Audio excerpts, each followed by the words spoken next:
On this day, 75 years ago, 10,000 men shed their blood and thousands sacrificed their lives. Our debt to you is everlasting. Today we express our undying gratitude. The sacrifice that they made did not just win a battle. It did not just win a war. Those who fought here won a future for our nation. They won the survival of our civilization. It's the 75th anniversary of D-Day. You see all those vets? They may be in their 90s, but we're in their debt. The lucky survivors of the 73,000 plus Americans who liberated Europe, in some cases, spent their last day on those beaches. As always, we must remind ourselves that the lives we lead are based on the lives of others. If you're living a prosperous, peaceful life in America, they built that.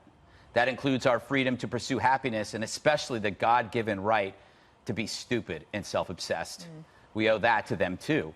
The leisure time and carefree existence that enables us to be shallow, that was all made possible by boys who never saw what we have experienced. Boys who never dated, never married because they never even had a first kiss or found a girlfriend. They were never liked on Facebook or shamed on Twitter. Their life experiences ended so yours could begin.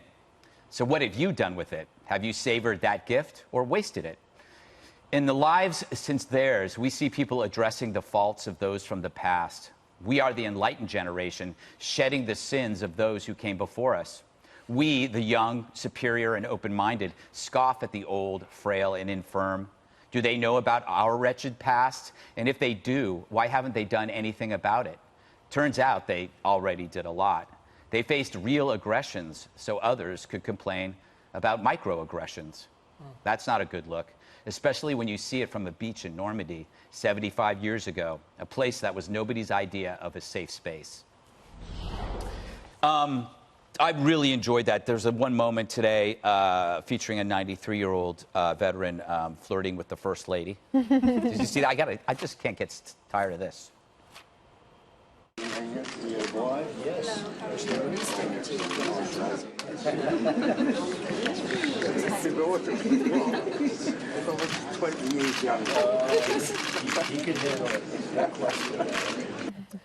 Juan, do you hope that at that age you'll still be flirting with? I'll be getting in trouble. Yeah, well, you know, so much for picnics at the Gutfelds. You know, if I come over and start flirting with your wife, I think you'll punch me out. But the president was quite presidential in that moment, quite deferential to the vet, and I think that he was quite good in his speech. I thought, you know, it's one of those moments, Jesse was just joking with me that he had the presidential voice, right? Sure Is that did. what you said? And he was on the teleprompter, he was on message. So I think there was even people here at Fox making fun of some of our rivals over at the other networks because they too were praising the president for his presentation today. One thing that struck me, Greg, much as you like the old guy flirting, I was just struck at the fact that this 75th anniversary would be the last one for so many of the survivors, because they're in their 90s. I mean, they're not going to make the 100th. Yeah. So I think this is a very special moment for them. And you know, I just, you know, if there was one thing I would say, you know, I just wish Trump had stayed on message and stayed in the presidential voice. I just didn't like the you know, taking shots at Schumer, Nancy, all. I just didn't think it was necessary. You're asking a little bit too much, Juan. Okay, to Juan's point, you know, every year a little bit of history leaves the planet. What do we replace it with? How do we, you know, what do we do to make sure those stories? That's the big question. Yeah. I mean, we have to continue repeating the stories and talking about who these people were. And I think when you look at D-Day and overall you look at World War II, you reflect on your own family and you want to be, you're proud of your own history of your family. My grandfather fought in World War II in the Pacific and actually met my grandmother in Australia after he got malaria and was in the hospital. Married her there and then came back to the States, and she waited in Arizona for him to come back from the war. Thank God for malaria. Yeah, thank God for malaria. I think that's the only time you'll ever hear that statement. But in terms of, you know, paying it forward, it's really interesting to see the people who are sharing the story of D-Day today and the people who aren't. And it is so important because you look at the humanity of the people that day who knew they weren't going to get out alive, and then you look at the fact that there's not that many of these veterans left, and it just reminds you of how quick life is, but the sacrifices that they made were for our freedom and for the freedom of the future generations. They knew it going in that day, whether they were going to make it out or not. Yeah, Jesse, you could say that they fought a world war for water's world to exist. Thanks, Greg. I actually thought that was a really good monologue. My favorite line was, they fought real aggression, so you can fight microaggression. Yep. But don't let that get to your head. I have a micro head. This was one of those wars where you're not going to see this again for America because of the advancement in military modernization and technology. You're not going to see, a mass casualty incident happen like that so quickly, just breaching a beach. It was like a meat grinder, and they advanced, and they were so courageous. And because of that sacrifice, like you said, we can fall off a cliff taking selfies. Yep. The media can complain about a dinner.